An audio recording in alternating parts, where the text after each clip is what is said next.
Vamos a tener una oración. Todos los que pueden estar de rodillas, por favor.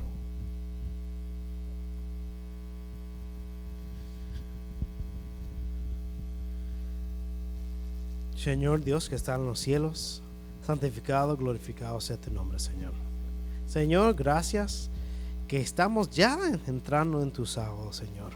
Gracias por darnos otra semana más de bendiciones, Señor.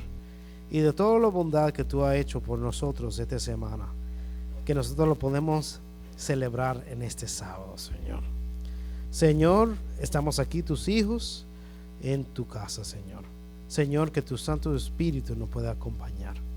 Señor, también que el pastor que va a dar el clase, que pueda ser guiado por tu Espíritu también, Señor. Y que nosotros todos podemos continuar a aprender sobre ti con el pastor. Bendiga a su familia y este ministerio y esta iglesia y este distrito. En el nombre de Cristo Jesús. Amén. Feliz noche, feliz viernes, casi sábado, ¿verdad? ¿Verdad? Que Dios les bendiga. Ya estamos en el parte, ¿qué? ¿Parte 1? No. ¿Parte 2? Parte 3, final, ¿verdad? Puede ser que haya un bonus que el pastor puede decir, ¿no? Nunca sabrá, pero lo voy a dejar a eso al pastor. Que todos están bienvenidos a estar aquí en la iglesia de Waterbury. Los de León de Judá, gracias por venir.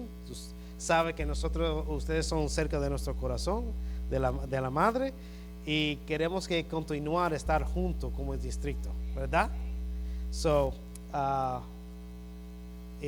Si no hay otra introducción, vamos a introducir a nuestro pastor, nuestro educador, nuestro profesor, que nos va a continuar enseñando sobre Daniel 11. Pastor, de su tiempo. Gracias. Gracias, Igor. Feliz sábado, hermanos. ¿Cómo están? Es un placer saludarles. Última noche. Hoy cerramos. La clase de mañana vamos a dárselas en un paper para que usted se la lleve. Y así pues ya usted tenga mañana la tarde su plan como lo tenía planificado, los que van a salir o los que van a estar horizontalmente descansando. Hay que respetar a todos, yo creo, ¿verdad?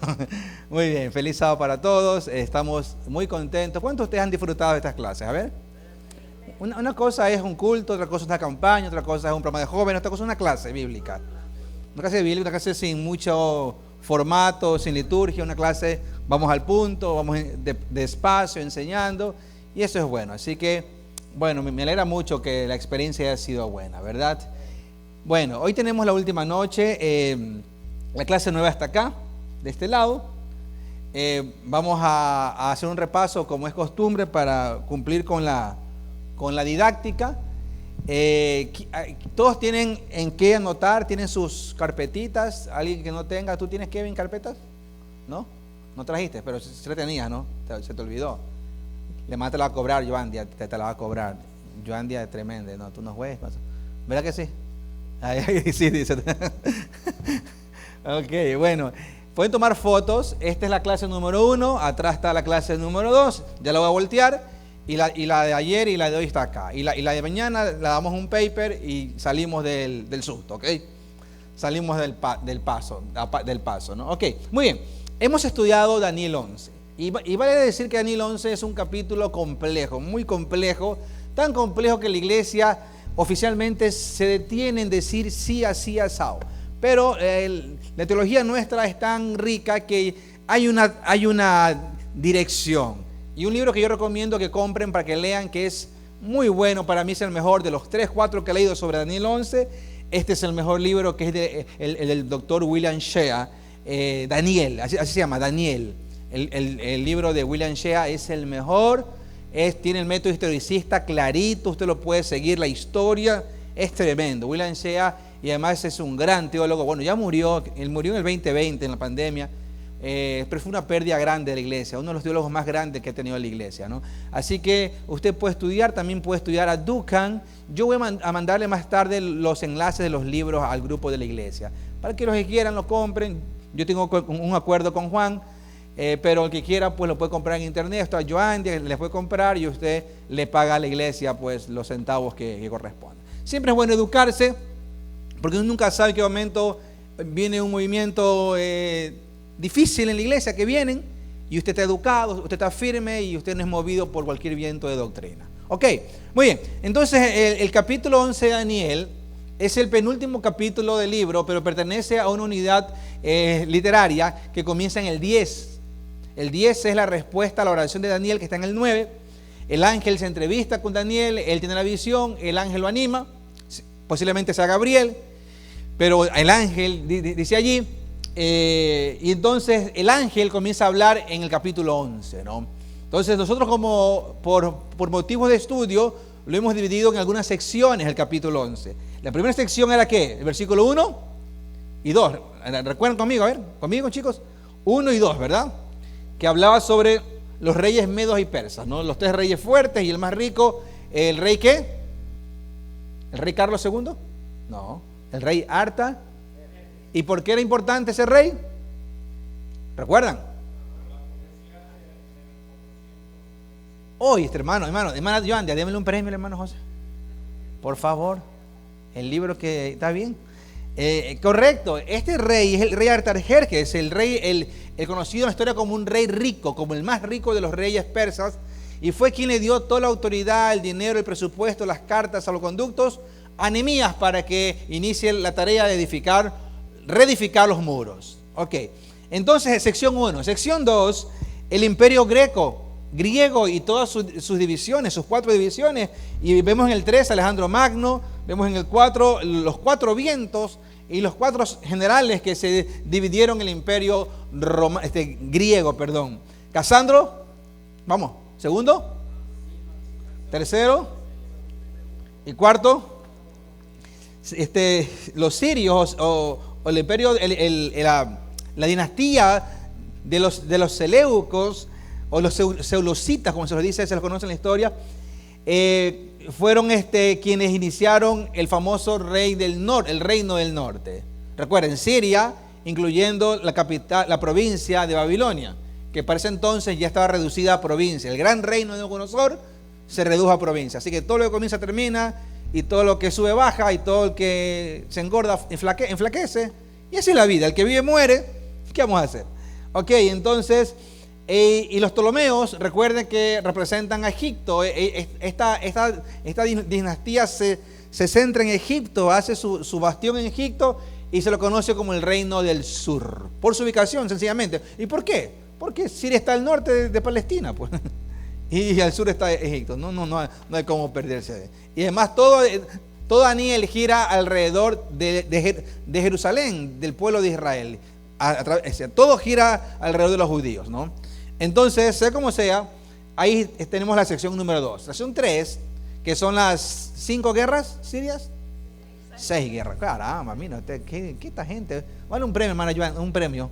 Que se compren el libro ellos mismos. ¿Qué les parece? Ok, muy bien. Versículo 5 al 15. Aquí giran todas las 6 guerras sirias que se dan antes que aparezca el imperio romano. El imperio romano, la Roma imperial. Entonces tenemos en el 5 aparece el rey del sur, con la dinastía de los Ptolomeos. Recuerden que los Ptolomeos era un título que tienen ellos. Estos son faraones, pero de ascendencia siria. Cuando usted vea documentales de Egipto, y son bonitos, uno aprende muchísimo, usted va a ver que hay un golpe al orgullo de los egipcios de Cepa, cuando entraron estos sirios, que son semitas. Pues se cree que uno de estos compadres en el tiempo, pues en su momento, ¿no? Antes, y porque antes ya habían intentos de prostituir, vamos a decir así, de contaminar la dinastía egipcia, y se cree que el faraón de José posiblemente haya sido descendiente semita. Sea como sea, aquí usted encuentra aquí las 6 guerras sirias. Aquí comienza el sur atacando el norte y se van en una guerra de ¿cuántos años? ¿Recuerden? Hermana, esa pareja está poderosa. 106. También a Marjorie, dele un premio. Que nos prepare Marjorie una rica horchata. Bien, correcto, 106 exactamente. Y va del tiempo de qué. Recuerden que yo se los dije, ¿no? Por aquí debe estar, si no está por acá, no lo pusimos aquí. Vamos a verlo acá. Vamos a verlo aquí. Del año. A ver, ¿quién apuntó el año? Miguelito, ¿cómo estás? A ver, ¿quién apuntó el año? A ver, ayer. Vamos a, esos datos son claves, porque usted puede... ¿100? Ok, y la pregunta que hizo el hermano Romeo tuvo respuesta de inmediato, ¿verdad? Porque él preguntó si en ese tiempo los macabeos, se dio origen a la guerra a los macabeos, y los macabeos comenzaron ¿cuándo? Un año después. Y hablamos ayer por qué eran importantes los macabeos. ¿Alguien recuerda por qué eran importantes los macabeos? A ver. La pregunta, perdón, el micrófono para que quede. Sí. Gracias. Romeo, por favor, puedes repetir. Gracias. Porque de ahí de ellos descendió una de las sectas de los cuales no aceptaron al Señor Jesucristo. Una de ellas eran los fariseos. Qué importante. Yo estaba ahondando en eso, hermanos. Muchas gracias. Yo estaba ahondando y yo comencé a investigar por qué los fariseos eran tan difíciles de aceptar a Cristo. ¿Por qué se les complicó la vida? ¿Por qué se tropezaron con el Señor? Increíble, ¿no? Que un ser humano se tropiece con Dios, con el Señor. Es terrible, ¿no? Porque el Señor dijo, si esta piedra cae sobre ustedes, los hará añicos. Y el que caiga sobre ella será destruido. O sea, es serio cuando uno se le pone en el camino al Señor. No, yo no me gustaría estar en ese papel nunca. Pero sea como sea, yo estaba pensando y leyendo un poquito sobre los macabeos, es que los macabeos crearon un perfil judío revolucionario. Ellos crearon un perfil, en su ideario popular, en su imaginario popular, ellos crearon un perfil de judíos guerreros de extrema izquierda. Hay otra secta que se desprende de ellos, que son los celotes, no los celosos. Yo pregunté, hermanos, ¿quiénes son los celotes? Y una hermana dijo, los esposos de nosotros. No, esos son los celosos. Estos son los celotes, hermano. Son cosas diferentes, ¿no?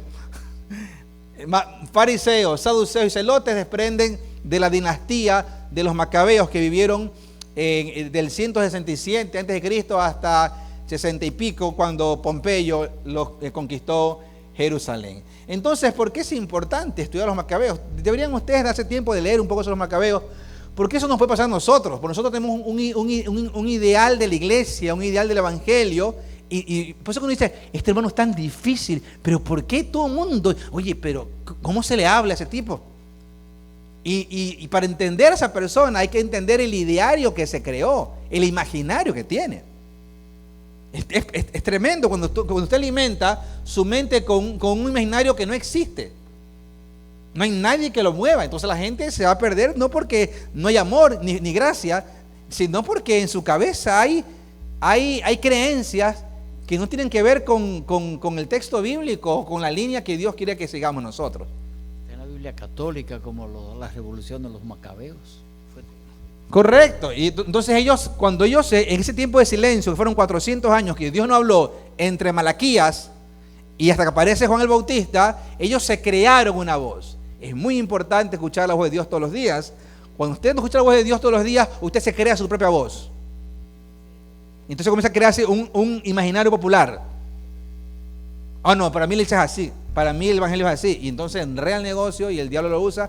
Y yo veo un virus que anda, como que un espíritu inmundo anda por aquí en esta zona de la Nueva Inglaterra, que a veces entra una persona, lidiamos eso, pasa otra persona y otro grupo, y uno nunca paró de lidiar. ¿Por qué? Porque se transmite, y los macabeos transmitieron ese espíritu o esa inclinación a los fariseos.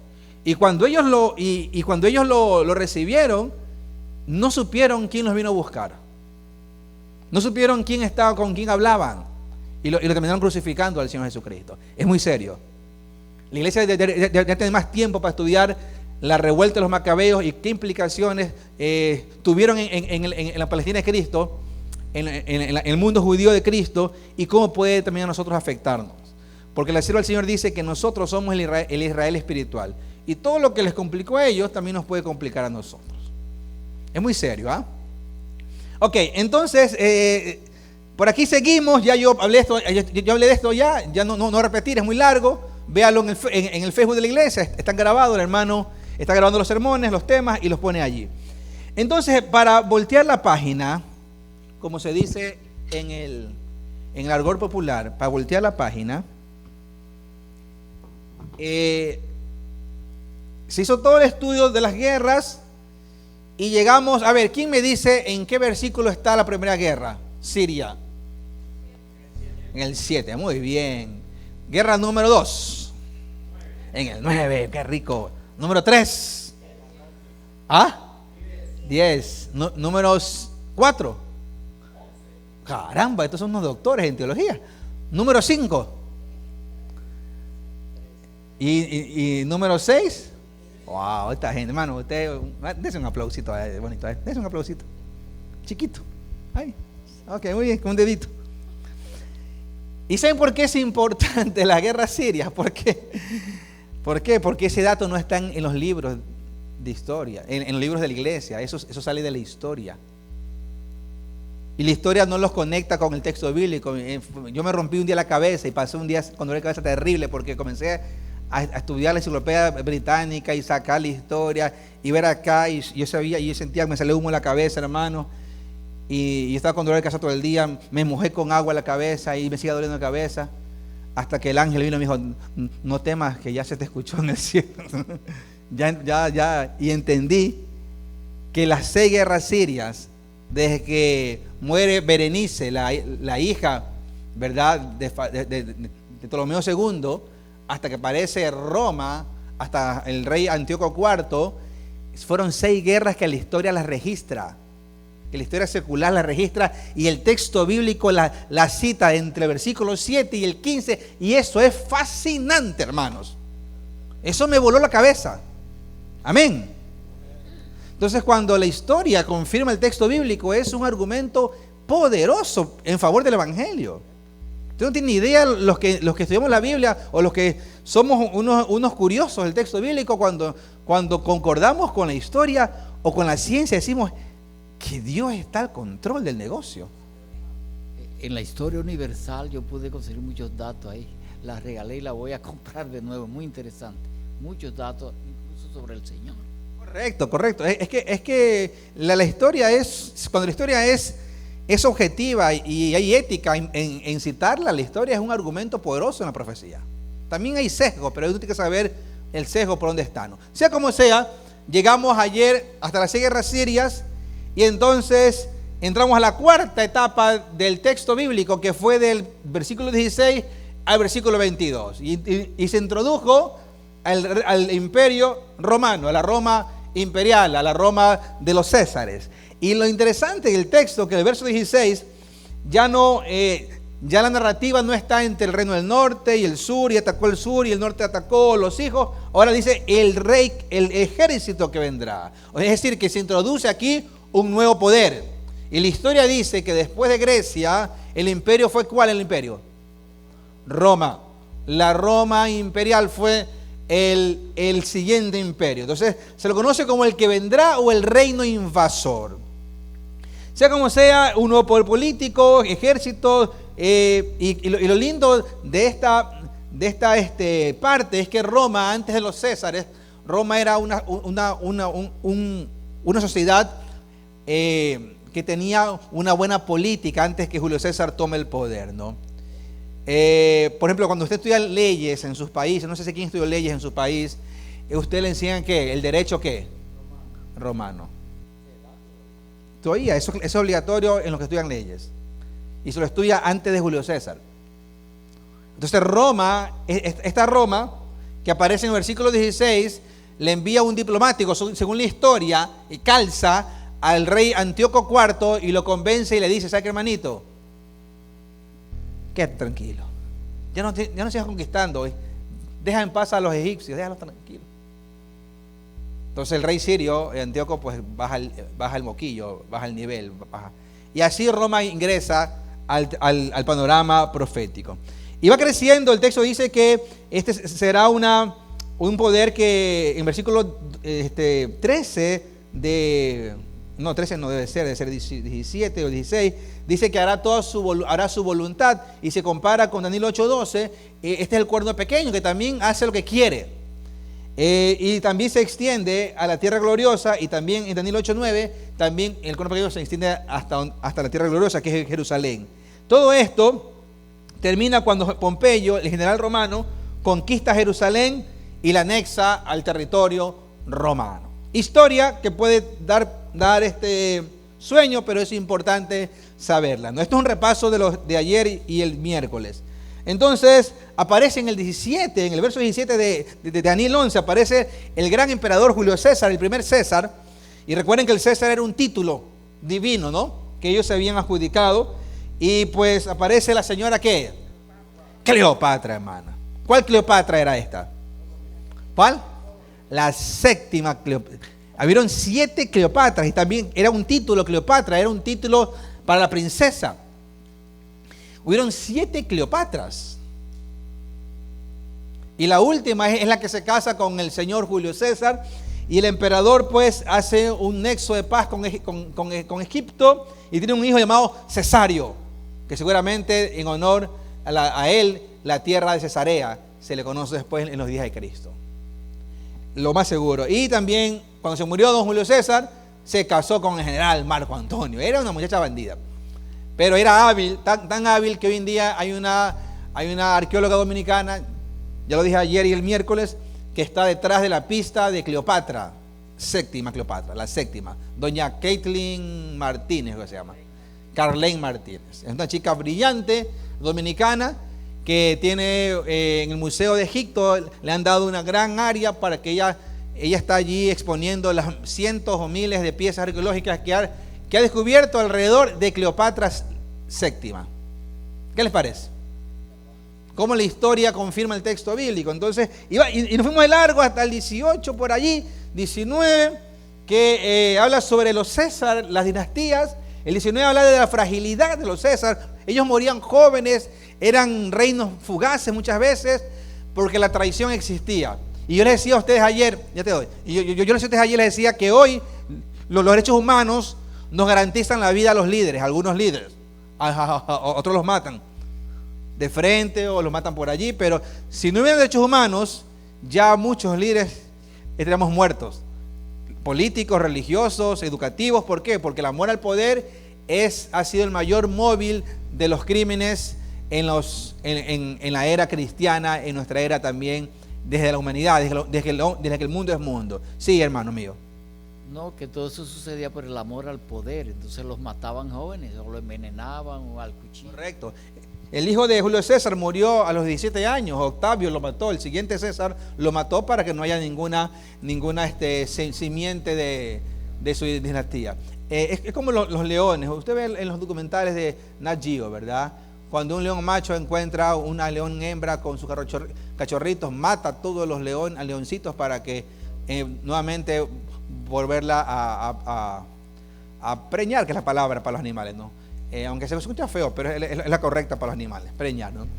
A los seres humanos es embarazar, ¿no? A las damas embarazar. Sea como sea, eso ocurría. Mira, el ser humano antes del 50, antes de que entren en boga los derechos humanos, el ser humano era un animal, era bárbaro. Por eso que usted tiene que orar por la libertad de conciencia. Y la sierva dice, la iglesia debería hacer todo lo posible para que se extiendan las libertades de conciencia. Ay, que nos persigan, no tiene ni idea de lo que está hablando usted, ¿eh?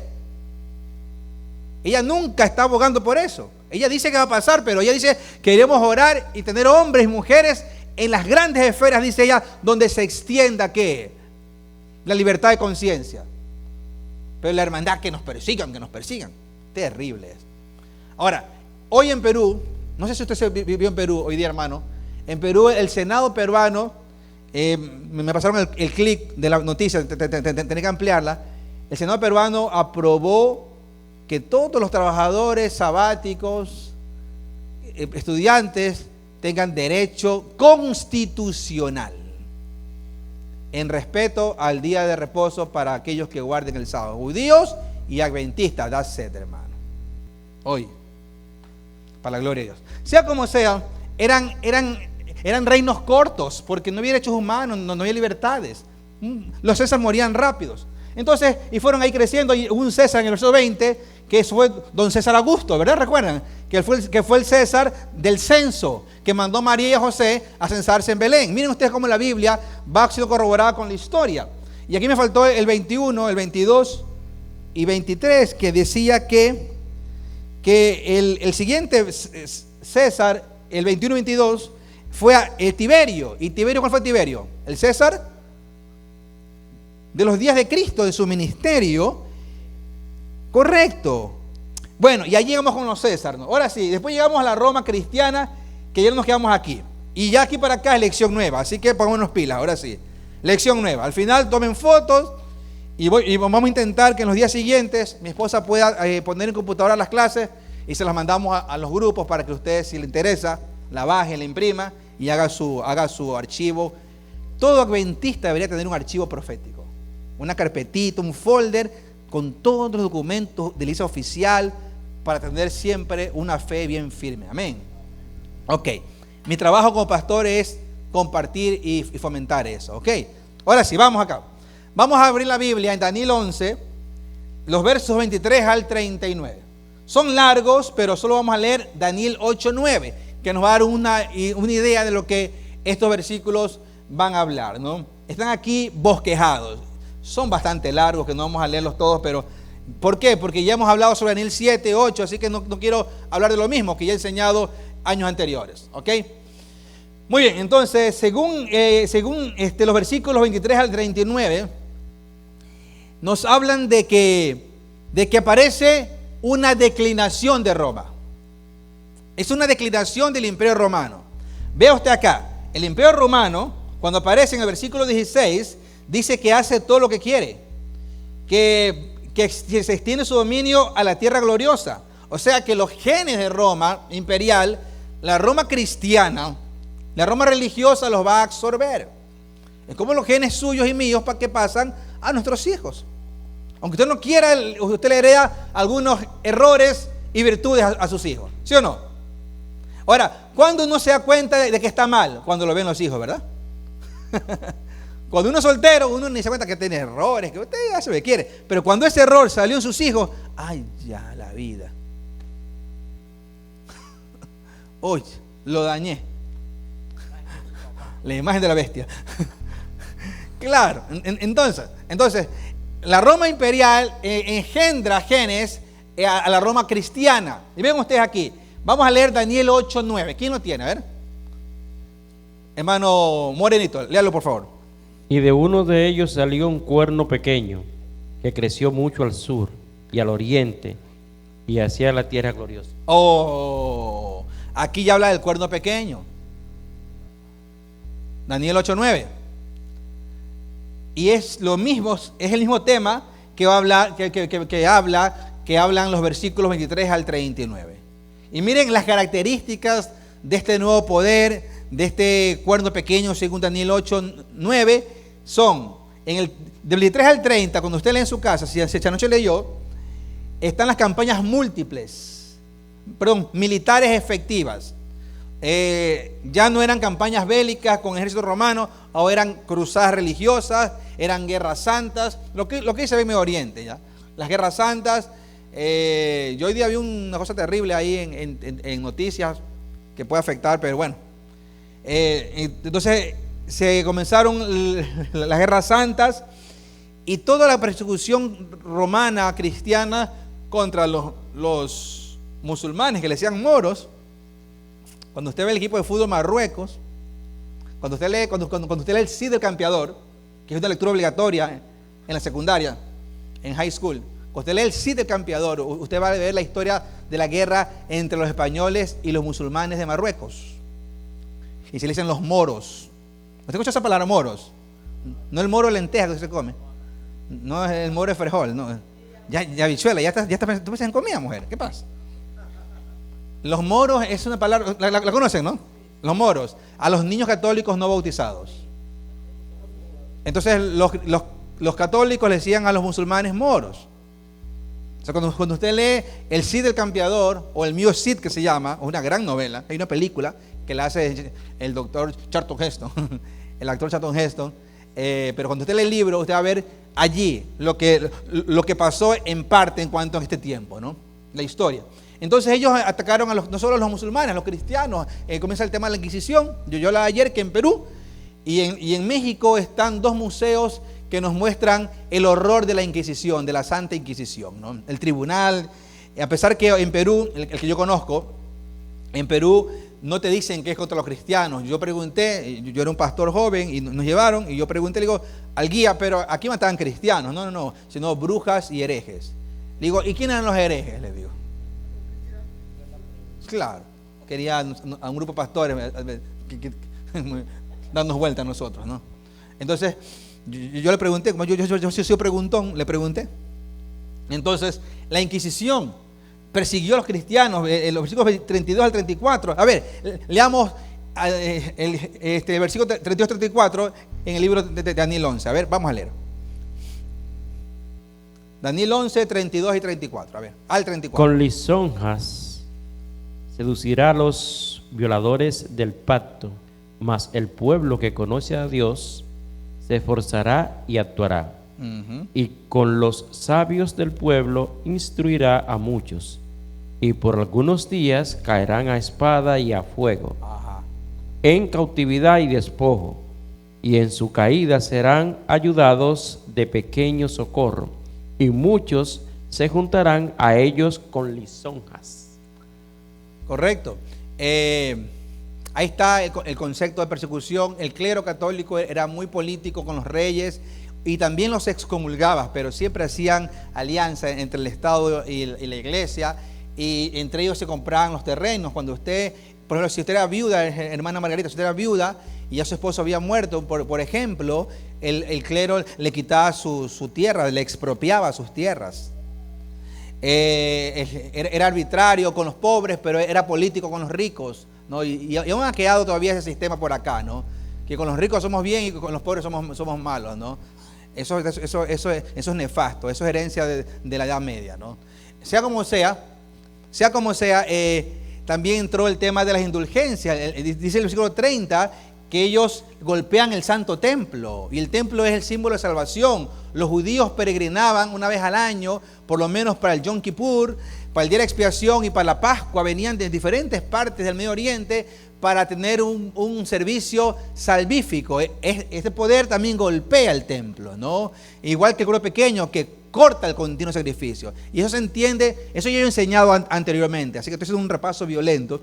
Eso se entiende como la introducción de los sistemas de indulgencia en la iglesia. Cuando usted se le moría, por ejemplo, su abuelito, y usted venía triste, ¿verdad, Juanito? Tú venías llorando a donde el clérigo y le decía que te hiciera una misa de requiem. ¿Saben lo que es una misa de requiem, verdad? ¿La misa de requiem cuál es? La misa de requiem. La misa por los muertos, la anual, la mensual o la semestral. Y la otra es la misa de ¿qué? ¿De cuerpo? ¿Ese cuando qué? Cuando recién estás calentito, cuando recién la estiraste, ¿verdad? Esa es la misa, ¿verdad? Cuando estás allí sería el oficio en sí. Entonces venías y te decían, está bien, vale tantas monedas, y cuando tú escuches que la moneda cae en el ánfora, entonces, y depende de la moneda, si es gordita, ¿verdad? Si es gruesa, si pesaba, entonces el alma de tu abuelito salía del infierno al purgatorio. Espérate un poquito, purgatorio, aguántate, que ese es otro billete, ¿eh? Que suba al cielo es otro billete, son otros 100 pesos, era correcto, es parte de la historia. Entonces, según la historia universal, dice que después tú venías con otro billetito y entonces subía ya, ¿entiendes? Y las mujeres que abortaban o sus hijos morían sin ser bautizados, porque morían muchos niños, morían a los 40 días, morían muchos niños. Entonces ellos, según la tradición, estaban en el limbo. Por eso cuando usted está así pensando, está en el sábado, yo estoy predicando, está pensando, ¿qué será de la olla que puse de habichuela? ¿Estará seca ya? Y uno le dice, hermana, usted está en el limbo, ¿no? Usted se acuerda en la escuela, cuando usted estaba en la escuela, ¿no? Y usted está pensando en mortidad del cangrejo. Correcto. Y le decía a la profesora, hey muchacho, estás en el limbo. Porque es la cultura popular. Uno se va nutriendo de la cultura popular, ¿se da cuenta? Sea como sea, este es un nuevo reino, es una nueva declinación, porque el Papa tenía un estatus real. El Papa y el Rey compartían igualdad. Por eso que hasta el día de hoy es el Estado del Vaticano. El Papa es un presidente más en la ONU. Es un presidente más. Dentro de otro país está un presidente. El presidente de Italia no puede tocar al pontífice porque él es el presidente del Estado del Vaticano. Y sus obispos son sus ministros. Los cardenales son sus ministros. Entonces es un Estado aparte. Y comenzó en ese tiempo cuando el Papa era en igual de condiciones que el rey. Recuerden cómo se excomulga el rey Quinto con el lío que hubo. Entonces comienza la división de la iglesia anglicana, etc. Sea como sea, es una era difícil que duró, según el texto, ¿duró cuántos años duró? 1060 años. Desde el 538 más o menos, cuando Roma asume un poder, una figura religiosa. Si hay que ponerle aquí una fecha, a ver, si me la buscas, mija, la fecha del inicio de los 1260 años, que es el 538, si no mal, ¿verdad? 38, correcto. 38 después de Cristo, donde esta Roma imperial se transforma en una Roma ¿qué? Cristiana, la conversión del emperador, y ustedes conocen la historia, ¿no? Eso ya yo enseñé. Y esta Roma va más abajo y termina por acá en 1700, ¿cuándo? Una fecha muy importante para el adventismo. ¿Ok? Eso vamos a hablar ya mismo. Entonces, hasta aquí llegamos con la parte de la historia medieval. Hemos partido de los días de Daniel y hemos viajado en el tiempo hasta la Edad Media, la Roma cristiana o pagana. ¿Alguna pregunta, hermanos, hasta aquí? ¿O algún aporte que usted quisiera dar del conocimiento que usted tiene y quisiera compartir con nosotros para aprender juntos? ¿No? Muy bien. Ahora, el texto bíblico, ahora vamos a Daniel 11, sigamos a Daniel 11 y llegamos a los últimos versículos 40 al 44, y los vamos a leer uno a uno, paso por paso. Abran sus Biblias en Daniel capítulo 11, versículos 40 al 44. Desde el versículo 15 aparece la nomenclatura o la terminología del rey del norte, desapareció. Hasta el 15 desapareció, el 16 ya no aparece, porque el 16 aparece el ejército invasor y entramos con Roma en sus dos etapas, imperial y religiosa. Pero en el 40 nuevamente la terminología aparece. Pero ya no había reinos de los seleucitas. Ya no estaban los Ptolomeos, ni el reino del sur, ni los antíocos del norte. O sea, pero en el 40 nuevamente aparece la expresión reino del norte. Y vamos a leerlo rapidito conmigo. Versículo 40 dice, Daniel 11, cuando llegue la hora final. ¿O cómo dice su versión? Acabó el tiempo. Hay versión que dice cuando llegue el tiempo, el fin. También hay otra versión que dice cuando llegue al cabo el tiempo, la hora final. O sea que no está hablando ni de la Edad Media, no está hablando de la era del bronce. No, ya pasamos la edad del bronce, el hierro, ya pasamos la Edad Media. Estamos en la edad moderna. Cuando llegue el tiempo del fin, la hora, y nosotros ya estudiamos Apocalipsis 13 aquí, estudiamos Daniel 14, yo me acuerdo que les enseñé Daniel 8, les enseñé 7, y también les enseñé Apocalipsis 11, que fue un seminario que di hace un año aquí, en esta iglesia. O sea que ustedes tienen el conocimiento básico, yo creo. Y si no están todos los videos, están allí en el Facebook, usted lo puede revisar. Sea como sea, estamos ya en otra era. Dice, cuando llegue la hora final. Recuerde que a Daniel se le dice que todas estas palabras son para el tiempo final. Tú guárdalas para el tiempo final. O sea, que hay un fin del tiempo que nos marca. Y según esta profecía, ¿de qué? De los 1260 días o años, nos lleva, y también enseñé eso con el diagrama. ¿Se acuerdan que yo enseñé con el diagrama? ¿Se acuerdan que yo le enseñé con el diagrama? ¿Tú te acuerdas que yo enseñé eso? Ok, entonces nos lleva a la era de 1798. O sea que posiblemente esta hora final que el texto dice se refiere a ¿qué? A 1798, y la historia esto lo conoce como la edad moderna.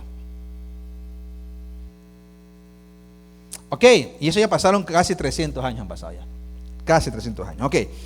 Sea como sea, dice, cuando llegue la hora final, el rey del sur trabará combate contra el rey del norte. O sea, nuevamente aparecen los dos, reino del norte, sur, pero aquí ya no hay ni egipcios, ya no hay aquí sirios, estamos en la edad moderna.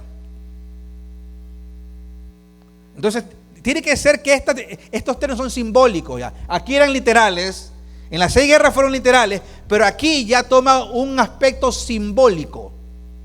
Ahora, la pregunta siempre fue de la iglesia: ¿a quién se refiere el texto con reino del norte y reino del sur? Ya en el versículo 40 en adelante. Obviamente, ya no hablamos de los sirios ni de los egipcios, estamos hablando de otra cosa que representa esta terminología. Dice: pero este responderá a su ataque con carros y caballos y con toda la flota de barcos de guerra. Miren, tiene la semblanza de Roma. ¿Sí ven ustedes? La semblanza de Roma. Ya usted puede entender a quién se refiere, ¿no? Invadirá muchos países y los arrasará con su inundación. También invadirá nuestro país, nuestro hermoso país, y muchos países caerán bajo su poder, aunque Edom y Moab, los jefes de Amón, escaparán de sus manos. Extenderá su poder sobre muchos países y ni Egipto podrá salvarse. Se adueñará de los tesoros de oro y de plata de Egipto y de todas sus riquezas, y también someterá a libios y a los etíopes. Sin embargo, le llegarán las noticias alarmantes del este y del norte, y en su furor se pondrá en marcha, dispuesto a destruir y matar mucha gente. Plantará su campamento real entre el mar y el bello monte santo, pero allí le llegará su fin y nadie acudirá en su ayuda. Ok, entonces vamos a leer un poco la Biblia ahora. Vamos a ver, para descubrir esa terminología norte-sur hay que ir al texto bíblico. Para saber a quiénes se refiere el texto bíblico, si ya no hay sirios y ya no hay egipcios, se tiene que referir a algo, ¿verdad? O a alguien. Ok, vamos a leer Salmo 89:11. A ver, la hermana Isabel va a leer Salmo 89:11. Acá la hermana Meche va a leer Salmos 11 y 12, es tu hermana. Ezequiel 21, 3 y 4, hermana Meche. Ezequiel 21, 3 y 4. Jeremías 1, 14, hermana Yaniris. Grábense.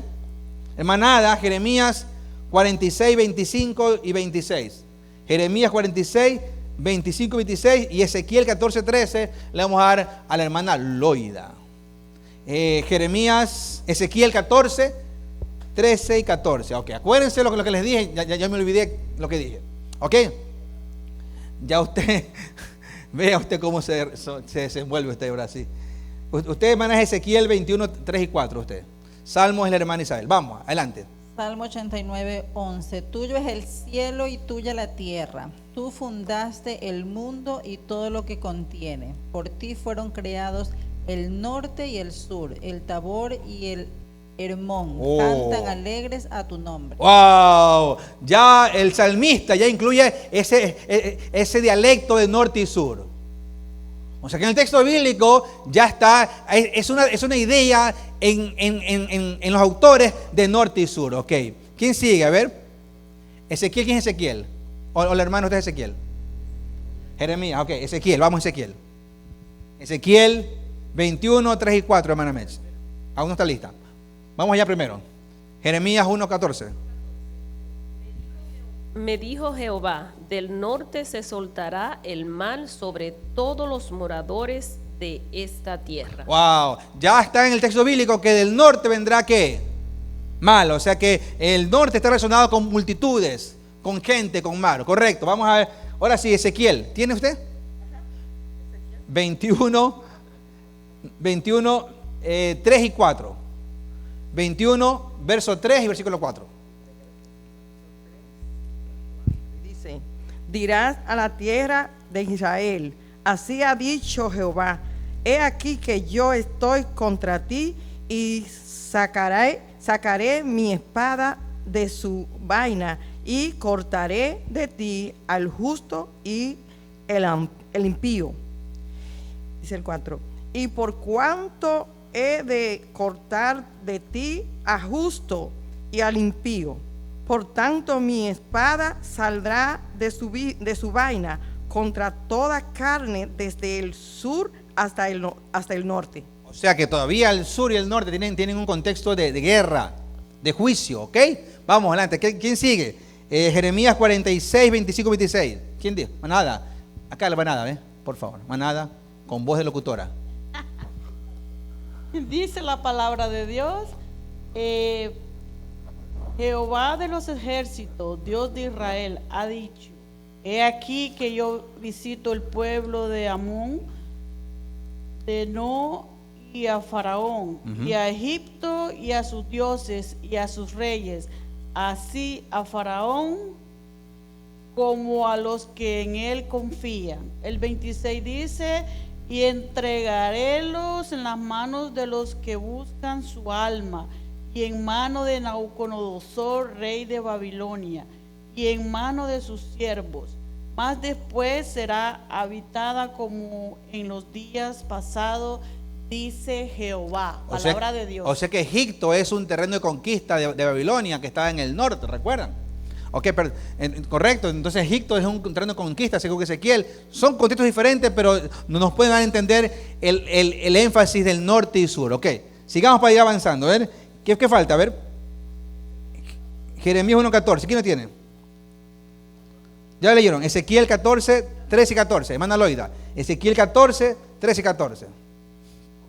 Hijo de hombre, cuando la tierra pecare contra mí, rebelándose pérfidamente, y extendiere yo mi mano sobre ella, y le quebrantare el sustento del pan, y enviare en ella hambre, y cortare de ella hombre y bestias. Si estuviesen en medio de ella estos tres varones, Noé, Daniel y Job, ellos por su justicia librarían únicamente sus propias vidas, dice Jehová el Señor. Ese es el texto, ¿no? Ezequiel 14, 13 y 14, ¿verdad? 14, 13 y 14, perfecto, ok. Entonces estamos viendo que en la Biblia hay un concepto de ¿qué?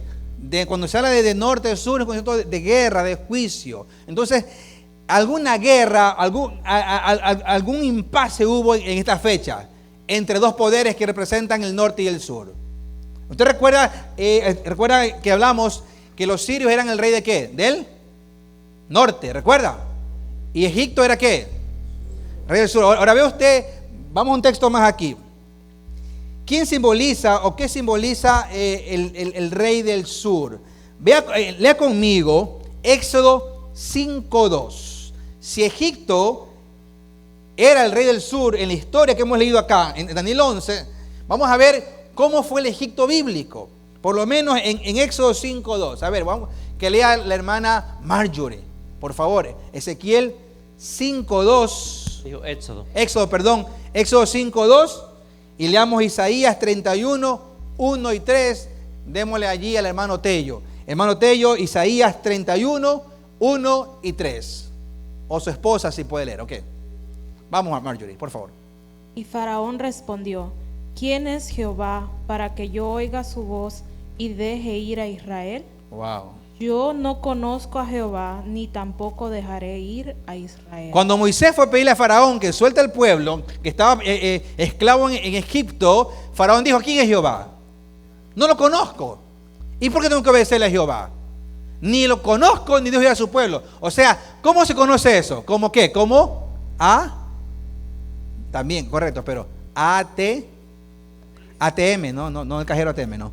Ateísmo, hermano. Ateísmo. O sea que Egipto era ¿qué? Un poder ¿qué? Ateo. No, Faraón no aceptó al Señor. No conozco, dijo. Entonces que nosotros queremos como iglesia que este movimiento del sur que habla de verso 40 tiene que ver con un movimiento ateo que por aquí anduvo rondando. Ok, ahora vamos a leer el verso Isaías 31, 1 y 3, por favor. Ay de los que descienden a Egipto por ayuda y confían en caballos, y su esperanza ponen en carros, porque son muchos y en jinetes porque son valientes, y no miran al Santo de Israel ni buscan a Jehová. Pero él también es sabio y traerá el mal y no retirará sus palabras. Wow. O sea, sí, hermana. ¿Ya? Se levantará pues contra la casa de los malignos y contra el auxilio de los que hacen iniquidad. Y los egipcios hombres son y no son Dios, y sus caballos carne y no espíritu. De manera que al extender Jehová su mano, caerá el ayudador y caerá el ayudado, y todos ellos desfallecerán a una. Gracias, hermana, qué lindo.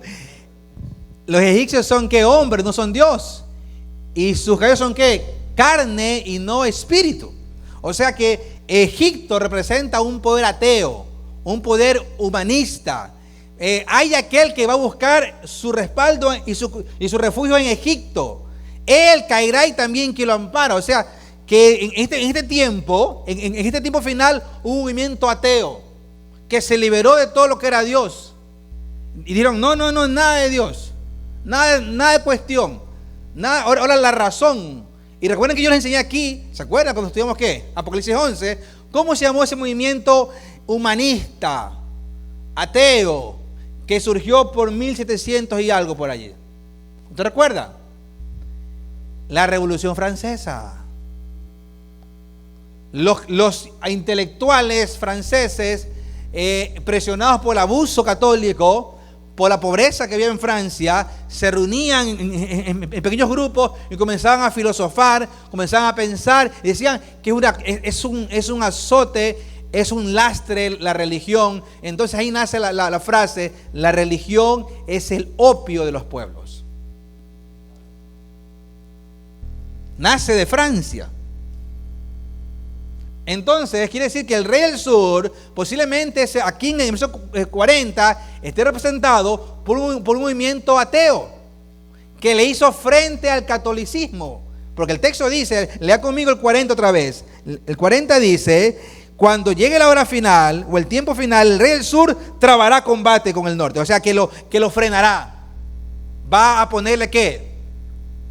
Freno. Ahora la historia dice acá, ahora, aquí representa el norte. El norte, ya sabemos, representa ¿qué? A Siria. Y recuerda qué provincia estaba en Siria, incluida, recuerda, Babilonia, Apocalipsis 18, 17.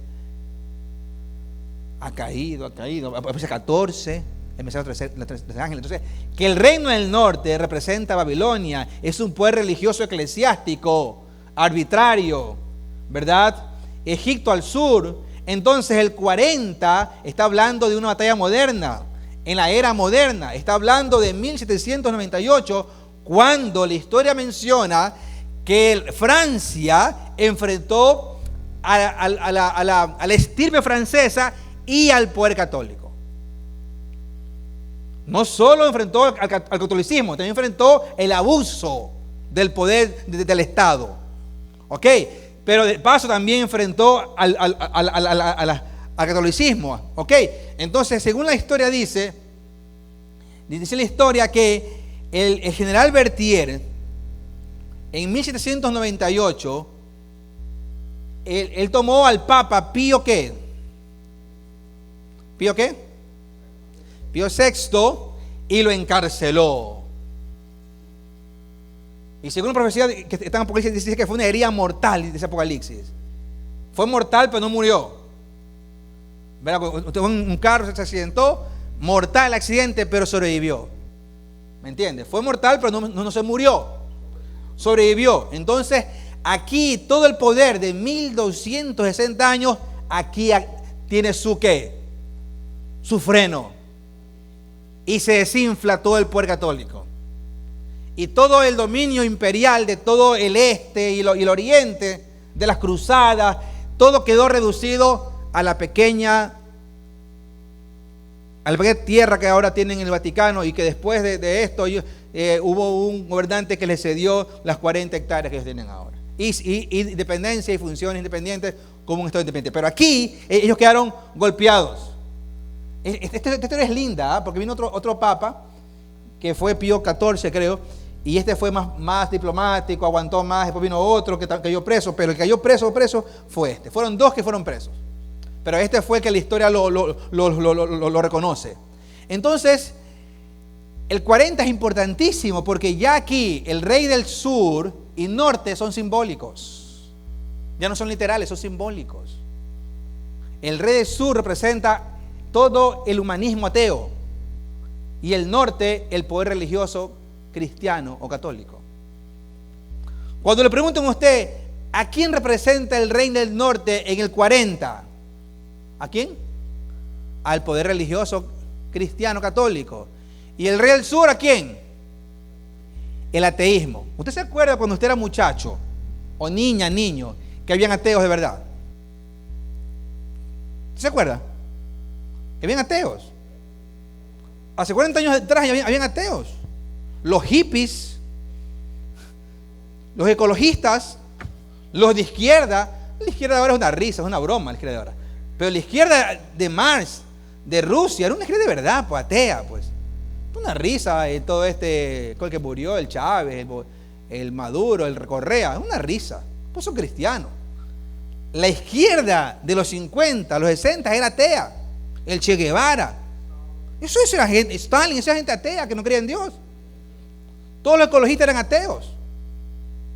Yo me acuerdo cuando yo colportaba, yo tenía 18 años, yo colportaba, 1990 y por allí, 98 creo. Tenía poquitos años, unos 10 años tenía. Y yo colportaba en una ciudad católica y me salían ateos, gente educada. El ateo era educado, pensador, te daban 3 vueltas, te viraban la conversación, estaba bien parado, te viraban la charla, el argumento te lo viraban, era gente inteligente. Entonces, el ateísmo fue una boga en 1800, aparece Carlos Marx, toda la política de izquierda, del comunismo. Ellos comienzan a conquistar el mundo y la religión queda a un lado. ¿Por qué usted dice ahora, eres católico, eres cristiano? Uy, de ahí viene eso.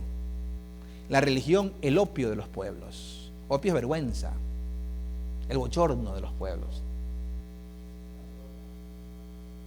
Correcto. ¿Por qué? Porque aquí hubo una guerra entre el norte y el sur. Se pelearon. En Francia cambia la semana de 7 días por semana de 10 días. Y en un día de estos, ellos en el día 10, ellos celebraron en ese tiempo el culto a la diosa de la razón. Simbólicamente. Propusieron una semana de 10 días. Claro que nadie les paró bola. Y ellos decían que el día 1 era ¿qué? El día 1 de febrero, algo de febrero, cuando fue el boom de la revolución. Ese es el año 1. Ellos querían quitar a Cristo del calendario. ¿Me entiende? O sea, fue un movimiento racional, humanista, serio, que el mundo lo conquistó. Y la iglesia bajó el nivel. Y se filtró también en la iglesia. Tú tienes ahí a Juan Pablo II, un hombre de izquierda, al Papa que murió, a Panchito, un hombre de izquierda. Los curas revolucionarios, en Perú eran algunos, en Ecuador, y no sé también en Dominicana, si hubo esos curas que eran de izquierda. Nace la teología de la liberación. Correcto, nace los teólogos de la liberación, de las armas, de los pobres. Bueno, fue un movimiento que mermó el mundo entero, una guerra, pero se recuperó el papado, no se recuperó. Ahora, lea conmigo el versículo 41 y 43. A ver, ¿quién lee? Rapidito. Vamos a terminar. Hermano Romeo. O ¿quién me cae? Hermano Romeo, 41 y 43. Y Moreno, usted va a leer el 44 después. Por favor. Daniel 11, 41 al 43. Por favor, sí. Ok, y vendrá la tierra gloriosa y muchas naciones caerán, mas estas escaparán de su mano, Edom y Moab, y lo mejor de los hijos de Amón. Asimismo extenderá su mano a las otras tierras y no escapará el país de Egipto Ah. y se apoderará de los tesoros de oro y plata y de todas las cosas preciosas de Egipto. Libios y etíopes seguirán sus pasos. Ok, ahora la guerra no es física, es intelectual, porque la Revolución Francesa cambió el campo de batalla. Ya no era con bayonetas, ya no era con misiles o con caballos, era con el intelecto. La Revolución Francesa dejó en vergüenza al catolicismo. Entonces, estos arremeten y dicen que solo Edom y ¿qué más se librará? Moab. Ahora, ¿quiénes eran los de Edom y los de Moab? ¿Pero quiénes eran? ¿Recuerdan? Descendientes de Lot, de Abraham. ¿Algún hijo de Abraham por ahí cayó? ¿Algún descendiente de Lot? O sea que el mundo árabe nunca se sometió al catolicismo hasta el día de hoy. ¿Ven ustedes cómo está el texto bíblico ahí cumpliéndose? Y se extendió a la tierra gloriosa. En Jerusalén está partida en 3 partes. Cristianismo, por la Iglesia católica representado, los judíos los ortodoxos, los dueños del negocio, y los árabes que estaban antes de ellos, antes que la ONU les entregue las tierras nuevamente. ¿Ven ustedes cómo el texto se cumple? Ahora, leamos el versículo 44, hermano Moreno. Pero noticias del oriente y del norte lo atemorizarán. Wow. Y saldrán con gran ira para destruir, matar a muchos. Wow, otra vez el norte aparece. Ahora, en el texto que leyó Romeo dice, Egipto caerá en sus manos. Claro, Egipto es Francia ahora. La revolución, el catolicismo comenzó a ganarle a Francia con adaptar su teología. Usted está al tanto en las noticias del Concilio Vaticano II. La bronca que hay ahora con una orden sacerdotal que se está revelando. Que el Papa Juan Pablo II los excomulgó, los borró de la iglesia. los borró. Porque ellos ordenaban obispos sin que el Papa autorice. Eso fue en el 80 y algo, el 70 y algo, y que el veredicto los reintegró en el 2016 por allí. Y ahora con este americano, con León XVI, creo, están otra vez, esta orden que se me fue el nombre ahora mismo, esta orden. Sea como sea, el catolicismo comenzó a adaptar su teología. En el Concilio Vaticano II, que fue por el 60 y algo, el mundo católico adaptó su teología. No. El ecumenismo, la concertación de religiones, traigamos a conversar a los adventistas, traigamos al evangélico, hablemos con esto, hagamos fundaciones que crucen el mundo. Vamos a tener educación de izquierda, seminarios de izquierda para que los ateos otra vez sean cristianos. Y Juan Pablo II reconquistó el mundo. ¿Usted recuerda? Besó la tierra de Israel, pidió perdón, pidió disculpas con los árabes, con el jeque, con el de aquí, con el de allá, con el de más acá, hasta con usted, hermano Moreno. Yeah. Un poquito le faltó para allá, Moreno. Conquistaron la razón, Egipto. Le ganaron a Egipto en su terreno, acá arriba. La pelea, hermano, es acá. La lucha es acá, entre el bien y el mal, entre Dios y el diablo, entre el bien y lo malo, entre lo bueno y lo malo. Amén. Ahora, para terminar, dice que vendrán noticias del este. Ahora, lea conmigo, Mateo 4:2, a ver si es ese. Y lea conmigo Mateo 24:27, para ir terminando la clase hoy día. Y hermana Joan de Alejer, poderosa hermana, Salmos 48:2. Mateo 4:2, ¿quién tiene? A ver. Allá hermano Moreno. 4:2. Ajá. No, la hermana habla. Mateo 4:2, ¿sabes qué dice? Después de haber ayunado 40 días y 40 noches, tuvo hambre. Bueno, ese no es entonces. Léame Mateo 24:27, entonces ese texto está equivocado. Era Malaquías, mija. Era Malaquías. Malaquías 4:2, hermanos. Es Malaquías 4:2. A ver, eso es apócrifo, ese texto. Malaquías 4:2. Pensé que Mateo 24. Bueno, léame Mateo 24. 24.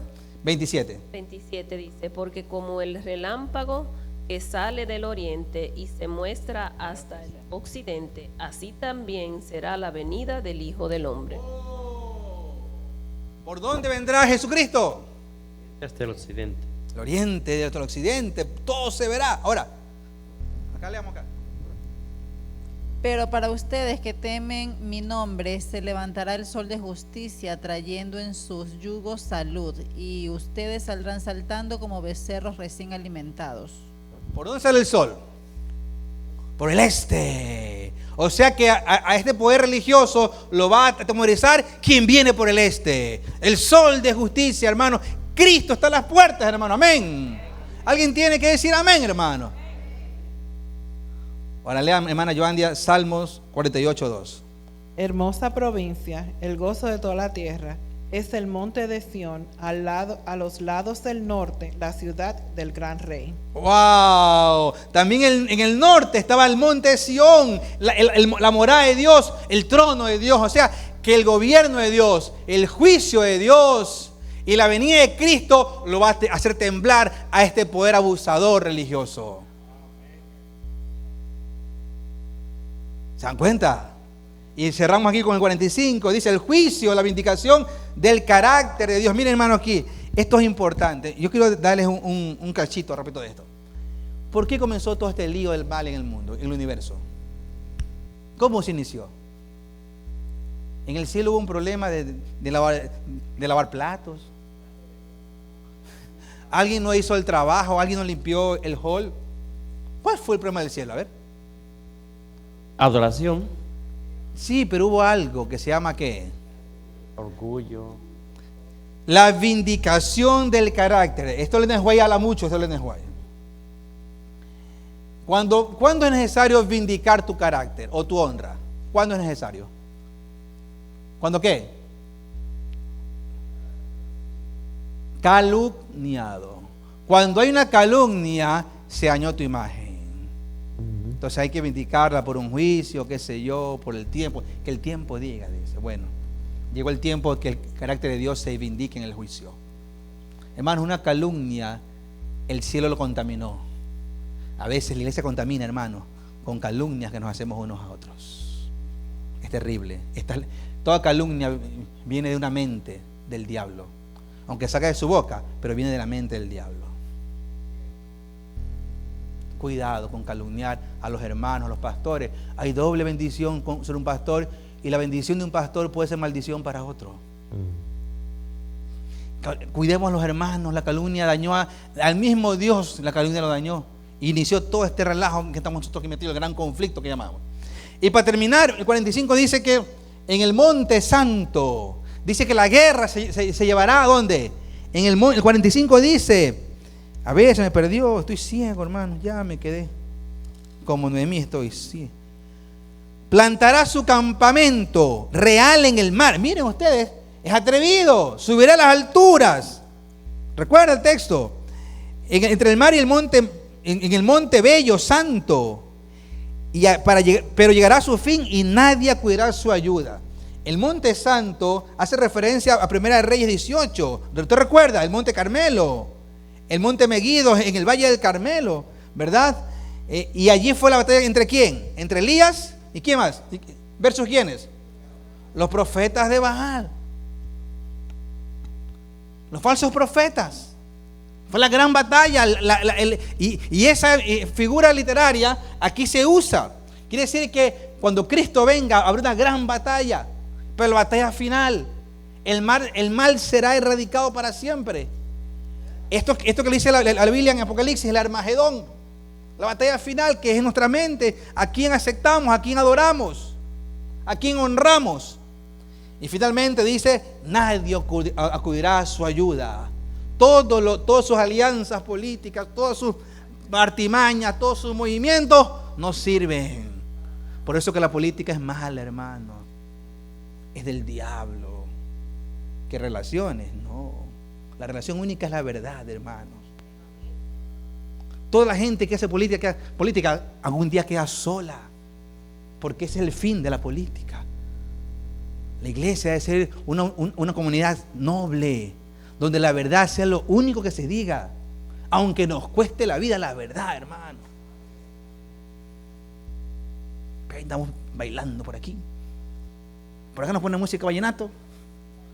Nos ponen cuánto acá. Y tú me las de todo. No, sino que es lo que me pongan. No, no puede ser. Dice Pablo que tu decir sea así y no. Es un valor íntegro del evangelio. Diplomacia. Mire el mundo con la diplomacia pues está tan enredado. Diga la verdad, sea honesto. Y ya, con cariño, con amor. Pero diga la verdad, que eso es lo más lindo. Usted a mí nunca, yo puedo tener 10,000 defectos, 10,001 más que todos ustedes. Pero nunca me verán a mí sin decir la verdad. Yo siempre se las voy a decir. Siempre se las voy a decir. En el pastoral es fregado. No. La verdad te lo digo. Porque el que salía, el que se, al final queda solo. Y nadie lo ayudará. Ahora, la parte final, ahora la pregunta del millón es: ¿en qué época estamos nosotros, los ciudadanos del siglo XXI, del año 2026? ¿En dónde estamos? Ahora, usted puede optar no creer esto, pura historia, letra muerta, pero tienen que creer también que todo está pasando y que en algún punto, si Julio César anduvo por acá, el compadre Julio César, si los antíocos anduvieron por acá, si de Cleopatra anduvo por acá, ¿en dónde andará acá la hermana Joan de Alejer, el pastor Álava, la hermana Loida, los ciudadanos del mundo moderno? ¿En qué época estamos? ¿En qué época del texto bíblico estamos, hermanos? Correcto, querida. Ahora lea conmigo dónde estamos ahorita. Miren. Plantará su campamento real entre el mar y el bello monte santo, pero allí le llegará su fin, y nadie acudirá a su ayuda. Capítulo 12, versículo 1. Entonces, ¿qué? ¿Cómo dice el texto? ¿Cómo dice?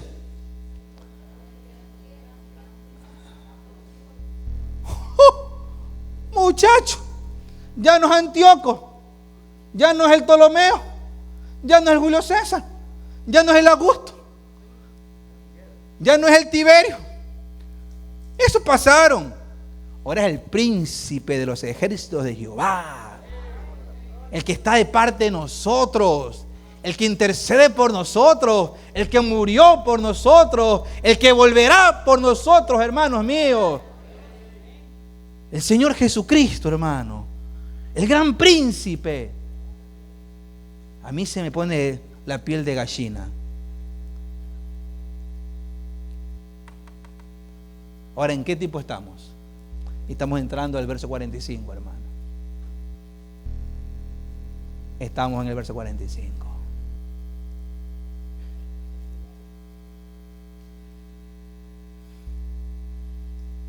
Si usted entiende que esto se cumplió y la historia nos lo fue comprobando, también tiene que creer que esto se va a cumplir. Y Cristo vendrá, hermano. El mundo le pasó por encima a Julio César, a Antíoco. Bien o mal les pasó por encima. El mundo nos pasará a usted y a mí por encima. El tiempo nos va a aplastar. Si Jesús no viene mañana, estaremos enterrados en algún lugar del mundo. Pero ¿cuál será nuestra decisión, hermanos? La mayor necesidad del mundo es de hombres y mujeres que no se compren, hombres que sean fieles al deber como la brújula al polo, hombres que no tengan, y mujeres obviamente, que no tengan miedo de darle al pecado el nombre que merece. Esa es la necesidad del mundo.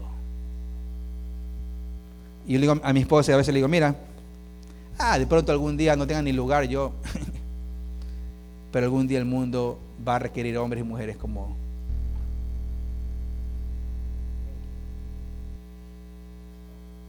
la gente que va para la verdad. Es incómoda, es impopular, pero si usted se une al grupo de la gente decente, hermanos, usted algún día el mundo lo va a necesitar.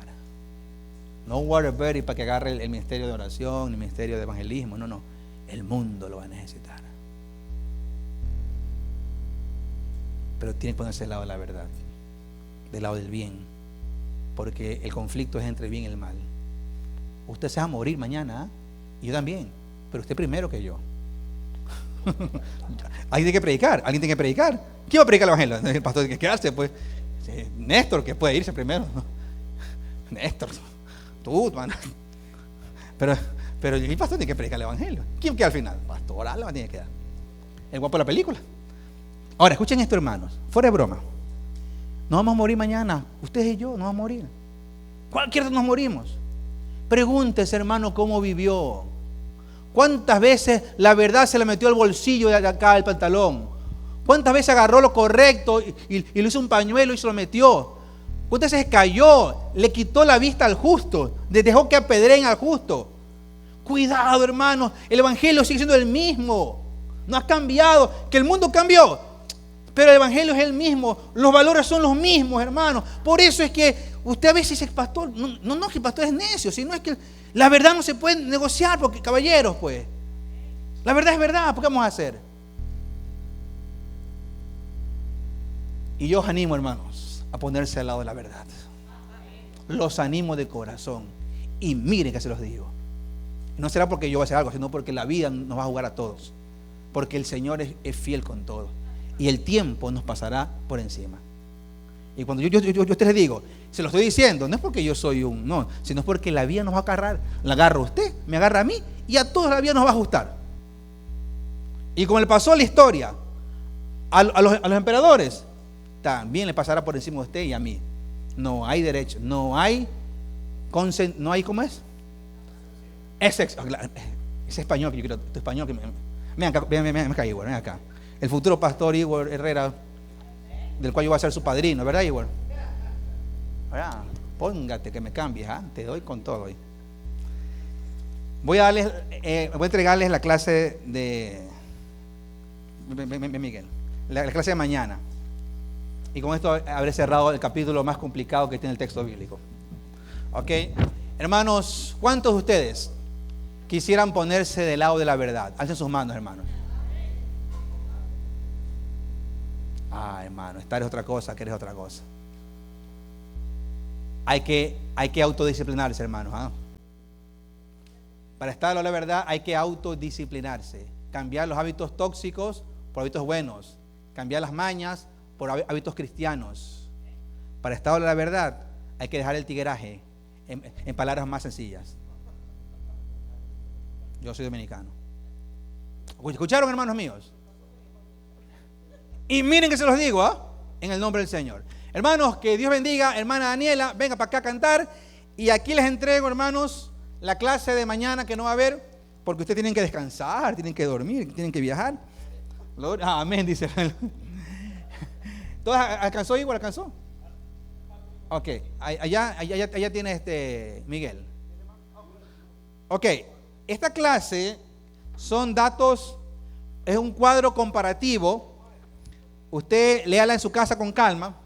Es un cuadro comparativo entre la simbología del rey del norte antiguo con el papado. Vean ustedes que es lo mismo, como decían en mi tierra. Es lo mismo, hermanos. Ok, esa es la simbología perfecta. Esa es la clase de mañana. Era un material auxiliar, se las he dado. Gracias, que cierre el anciano de turno cantando con la niña. Y no sé si hay algo, hermano, él va a decir. Ok, bueno. Hermanos, ¿a cuántos les pareció estas clases útiles para el Señor? A ver. ¿Cuántos están contentos? A ver. ¿Están felices? Gloria a Dios. Vamos adelante, hermano, en el nombre del Señor. Ya están graduados todos ustedes en Daniel 11. Ya usted pídanle su título al hermano Moreno mañana, que les va a dar su certificado, a la hermana Yoandia, su certificado de Daniel 11. Ya son profesores ustedes de Biblia. Ahora, que Dios los bendiga. Ha sido un placer y con mucha humildad y con mucho cariño. Bendiciones. Puestos de pie, por favor. ¿Cuántos se gozaron en el seminario del pastor? Amén. ¿Otro más? ¿Otro tiempo? ¿Otro capítulo? Viene ahora para noviembre, si Dios quiere, viene las plagas, que va junto con el 44, 45, Daniel 11. Las plagas son los que empata aquí. Si uno pudiera hacer una gran pizarra con todo lo que hemos enseñado, son cosas que van así en paralelo. Lo que sigue ahora con esto son las plagas que están en Apocalipsis. Eso va después. Nice. Noviembre. Ténganlo en mente. Pon la fecha, ¿ok? All right. Vamos a cantar para despedirnos.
se halla